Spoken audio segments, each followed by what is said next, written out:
Programming on 90.7 WKGC and the Commodore Sports Network is sponsored by Sweet Bay. Sweet Bay is a bayfront village in Panama City that features parks, walking trails to the water, a future town center, and more. A community connected at the water's edge, Sweet Bay. More information about Sweet Bay online at sweetbayfl.com or 844-35-SWEET. This is Coach's Corner. Hi, everyone, and welcome to another edition of Coach's Corner. I'm Greg Sherrod. Coach's Corner, sponsored by Sweet Bay. And we come to you from the studios here at the campus of Gulf Coast State College and talking Lady Commodore Softball. The Lady Commodores on a roll now, riding a 10-game winning streak after a great weekend, and even the weekend before that. Scott Thomas, head coach of the Lady Commodores. Good to see you. Hey, Greg. How are you? I'm okay. I know you're okay. I'm doing pretty well right now. Yeah, absolutely. We've got some beautiful weather coming in here, and got a few wins behind us, and looking forward to what's ahead. Yeah, the last we talked, you were you were like 12-8, and it won 10 in a row now. Georgia Military, you won a couple of games. You won 4 games against those guys. Yeah. And then you on Sunday of this past week, Southeastern Illinois College putting up 30 runs in 2 games to improve to 20-8 on the year. Yeah, we played. Georgia Military had beaten us earlier in the kickoff. It's a rainy day. They handled it better than we did, really. We kind of had one bad inning. It crushed us on that game. But it's one of those you kind of put behind you and you say, okay, we'll do better next time. But to play a team like that 4 times in 2 days is a little bit different deal. They had one pitcher that kind of kept us at bay and gave us some trouble. We made really good adjustments one day, and next time she pitched, we didn't handle it quite as well, and still were able to win ball games. But I thought that was pretty good for us to be able to play one team that many times. I thought our pitching effort was very good because that means they didn't catch up to us. They weren't able to make the adjustments that they need to make, and I thought that means we made a decent enough adjustment to continue to keep their hitters off balance and to win 4 ball games. You won 7-5 and 3-2, and then really put up some runs, 16-2 and 11-2. Then you play Southeast Illinois College and you score 30 runs in 2 games. Well, I tell you, we kind of got after it pretty quickly with them, and especially in game 1. And I just think the biggest thing is when you're playing teams that have not practiced a whole lot, and they're coming down here for spring break, we're a little ahead of them, and that's a good thing. But probably the thing is not playing at competition levels and making sure that we take care of business out there, which we did. I felt pretty good about it. I thought overall, with the exception of maybe a couple half innings of defense where we kind of maybe lost a little bit of focus, and maybe a couple innings on offense where we kind of got out ahead and kind of got off the gas a little bit. But for the most part, we played really well. I was proud of the girls. I really thought we did a good job. Now, you made a good point there about focus and not getting lax about playing these northern schools. Is like you said, you're down for spring break, here to have a good time, get a little rust off, get going. But you don't get lackadaisical. He apparently didn't. No, we didn't. We took care of business. I was really pleased with the way we attacked the ball. We continued to try to make adjustments at the plate, and the pitchers always have the advantage, right? So 3 times out of 7 or 3 times out of 10 is 7 times where you're not successful is still good. So we've been doing a little better clip than that. So that's really a positive for us. It's the second week of March. And the Lady Commodores, again, are 20-8 on the year. And, again, a 10-game winning streak.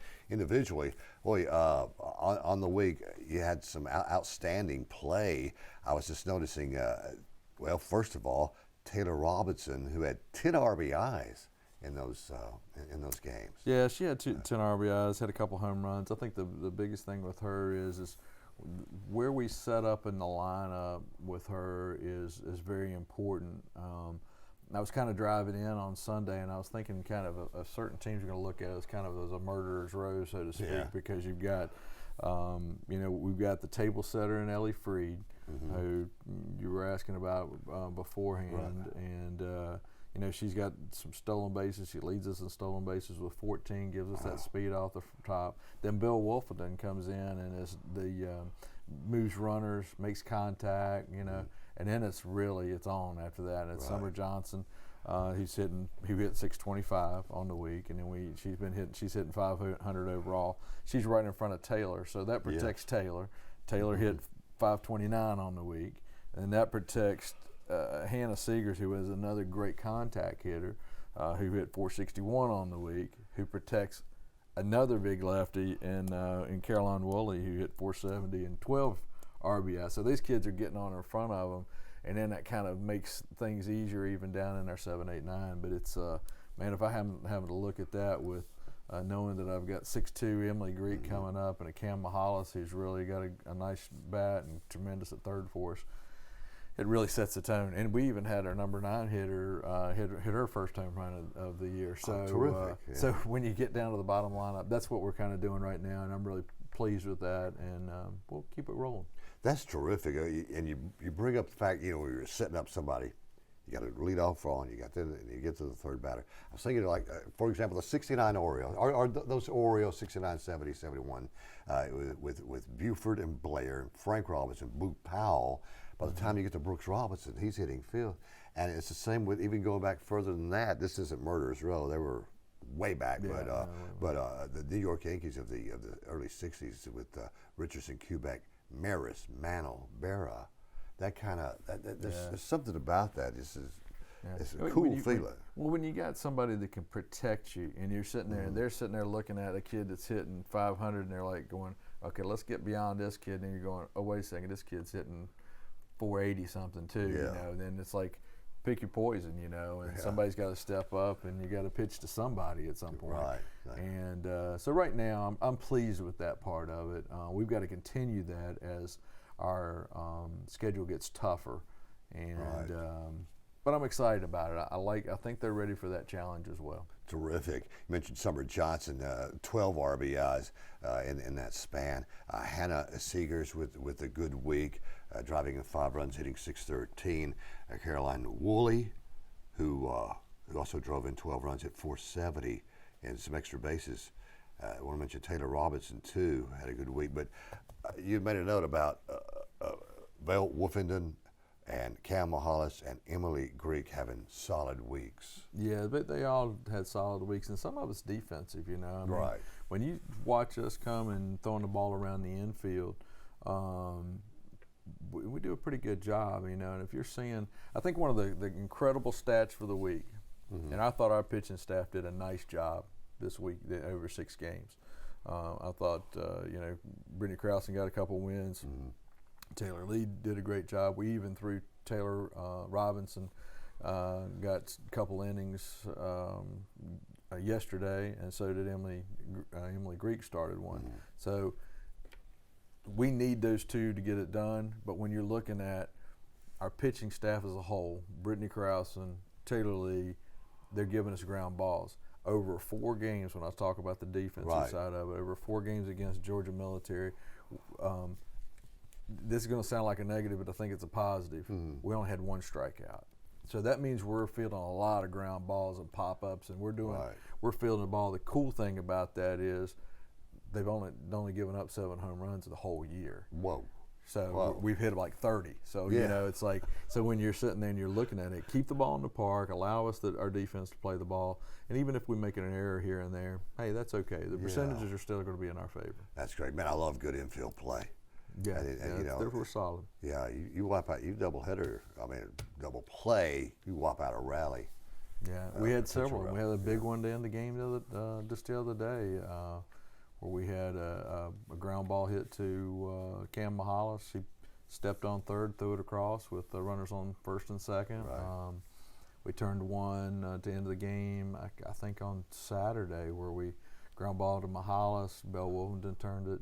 That was against Georgia Military as well, and it's just, man, it's exciting. That's an exciting play. It is. It really is. My favorite play in sports, not just baseball or softball or whatever, and you mentioned the double play or whatever, but it's the play at the plate. Do you think that's like the most exciting play? And Yeah, it is. It is, and it's that cat and mouse of do we go, do we don't go, as far as the runners at third, and then trying to see who's going to be brave enough to take on the arms. And yeah, it is. It is, and I like the fact that we've taken the collision out of it myself. You know, in baseball and in softball, so we're having to make great slides.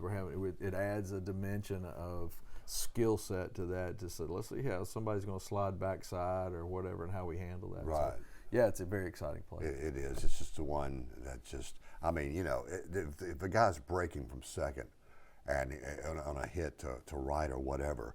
If you're, especially if you're at the game, and you're sitting at third base side, you're saying there's no way they're going to throw this guy out the plate. He's already around third. They haven't even hit the relay man. Boom, they do it.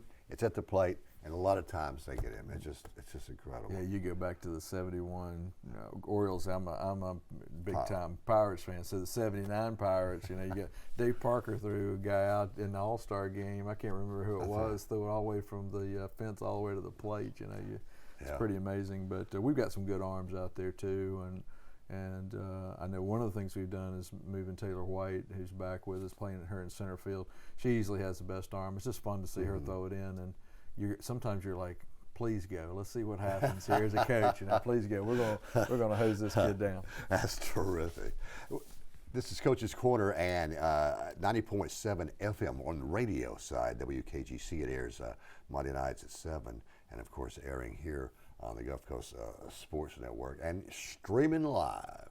Go to gcathletics.com and just look for Coach's Corner. You'll find it, and you'll see this guy up there. Scott, we got coming up, well, during the week, no game, weekday games, but this coming Saturday and Sunday, 2 doubleheaders at Joe Tom King Field at home. Yeah, we're taking the week off after a much-needed break after 3 days, 6 games in 3 days. Taking a couple days off here at the beginning of the week completely. Come back out at Wednesday, Thursday for get some things fixed, and get ready for the weekend. Chattahoochee Valley, Pasco Hernando coming in on Sunday, and I know those are going to be some challenging games, and looking forward. I'm really always looking forward to these new teams that I haven't seen, because it just kind of adds a fun dimension to it to see how we handle the adjustment phase of the game, and so another good weekend for that. Yeah, and it's Sunday, March 15th for the Pasco Hernando State Twin Bill here in Panama City. That's the 15th. Now after that, we're talking conference play, which the first game will be. This is March 20th. Yeah. Then I think what we've done from a competition standpoint has set us up for the Panhandle. We've played very well. You know, we played some. You know, we've played Central Florida twice. We've played Indian River, Seminole State, all top 20 nationally. We've beaten Southern Idaho, Salt Lake. All those games are going to prepare us so we're better for conference play, and we just got to step up for the challenge. That's the biggest thing. I'm sure we will, and look forward to it too. And you should too, ladies and gentlemen, if you get out this coming weekend, the 14th and 15th, at Joe Tom King Field, and watch these Lady Commodores on a 10-game winning streak right now, trying to roll on. Scott Thomas is your head coach, Lady Commodores. Always a pleasure, man. You too, man. And we'll see you next week. I'm Greg Sherrod for Coach Thomas. This has been Coach's Corner.